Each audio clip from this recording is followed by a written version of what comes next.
All right, we are back right here on Culture Shocks with Bruce Bawer, the author of Surrender, Appeasing Islam, Sacrificing Freedom. Before the break, Bruce, I said I just think that there's so much vented hostility against Muslims in this country that we don't have to worry about backlash. We have to worry about what I'd call a frontlash. And do you honestly think that there's that much open hostility toward Muslims in the United States right now? Absolutely, 100%, absolutely. I mean, I think that if I don't know, I assume you travel a lot, I travel a lot.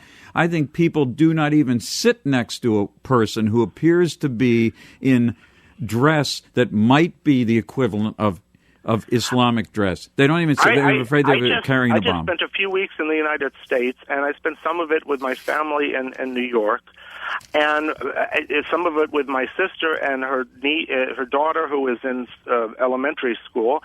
And there are mothers there who are Muslim with children, and they were just a part of the group. I was with them. I didn't see anybody stigmatizing anybody.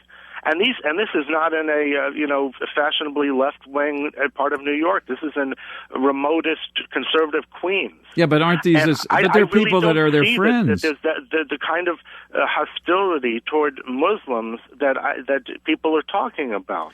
Isn't there, though? I mean, I think that if you know someone who happens to be a Muslim, they're a neighbor, or the kid goes to school with yours. That's different than just encountering someone at random on the street corner, or more importantly, in an airport.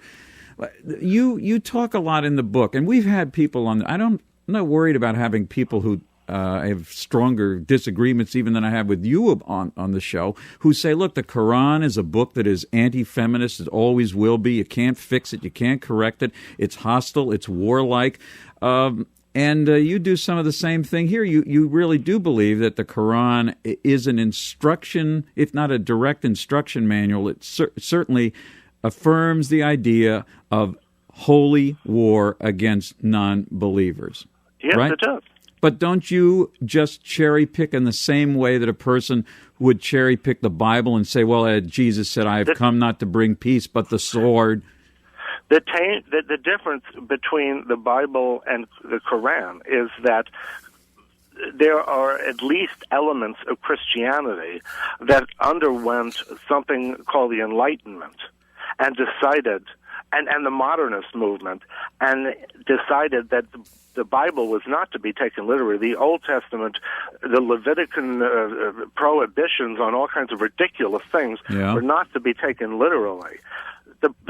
Today, what people do not seem to realize is that in order to be considered an upstanding Muslim, you have to believe that every word of the Quran was dictated by Allah to Muhammad. And you have to believe that it's the absolute truth. And if there's a directive, then you have to believe that it's there to be obeyed.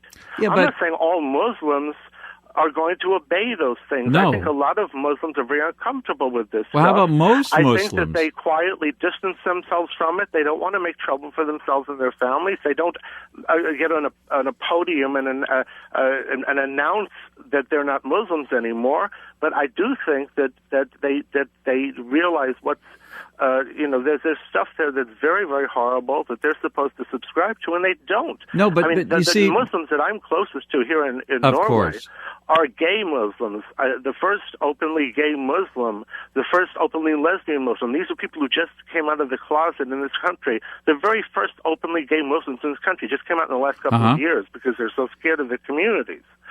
And they are terrified. They are absolutely terrified of the danger of retribution from their communities because they know what their religion teaches about being gay. Yeah, but fundamentalism is dangerous, whether it's Hindu, Buddhist, they're Buddhist fundamentalists. You're Christian fundamentalists who, by the way, when you said, well, we had the Enlightenment and people changed their mind about some of those old laws in Leviticus, stoning recalcitrant children, killing gay people. But there are plenty of people who say, no. Look, Jesus also said, I have not come to change one word of the law. And they say, if you really understand it, if you're really a true Christian, not like somebody like myself who's routinely called not a good Christian, you have to believe it because Jesus said, I didn't come to change any of that. So it's all interpretation. I've been to these churches. I wrote a book about this stuff. But the fact is that when even the worst creature you can think of in the so-called Christian community is a guy like Fred Phelps, these despicable creatures who picket these funerals of soldiers and of gay people, and even they aren't going out slaughtering gay people. They aren't going out slaughtering anybody. They're not even telling anybody to slaughter. They're just making nuisances of themselves and being vile. Well, unless they walk into a church. There's a great difference between that and a lot of the things that are going on in Europe and increasingly in the United States with Islam. Why, though, if, again, having started with the premise that there are terrorists and there are Islamic terrorists and they would like to kill us, and there's no question about that, but then you even get in the book Surrender to the level of criticizing films that are made that you, I guess, think are too politically correct or redacted, a movie that nobody saw, by the way, but it's about a rape in Iraq. It's roughly based on a story. It actually happened. That's a truthful film about a terrible, terrible incident. I mean, there are lots of films, and if that film were one film in a spectrum of films which depicted Islam in a wide variety of ways, that I wouldn't have written a chapter about that.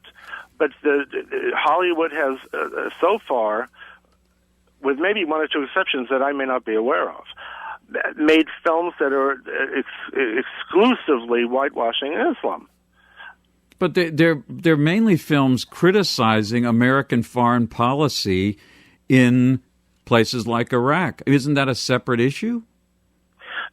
It is a separate issue, but when they treat Islam, when they do treat Islam, they are routinely treating it in a very careful way. And this is something, if you look in my book, I talk about BBC has a series which is about spies. I can't remember the name of it right at the moment. Mm-hmm. Spooks. In England, it's called Spooks. In the U.S., It's called something else. And they have had one ridiculous story after another with all kinds of far-fetched premises. It's about the MI5 or whatever, and they have had scripts in which the villains, the bad guys, were Islamic terrorists, and the BBC ordered that they be changed to Christian fundamentalist terrorists or other things that were scenarios that are totally unrealistic in today's society. They do not want to offend the people who are actually doing these things. Well, they're also, I mean, the laws and the whole constitutional framework we're talking about in Britain is different than the United States. I'm sure the BBC producers and writers understand that as well. I don't disagree with you that we need to see balance, but I do think we also need to separate the issues of the war itself and the conduct or misconduct, including by Americans, that goes on from some of these broader issues of the treatment of Islam. And that's, I guess, a concern I have with your book, that maybe I'm not it doesn't. defending mistreatment of individuals by the American Army. I'm not defending far-out Christians or far-out members of any religion. I am critical of extreme religion.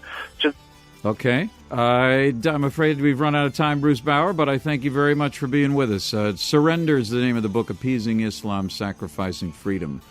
We'll be back, and we will be switching gears when we return right here on Culture Shocks. I'm Barry Lynn.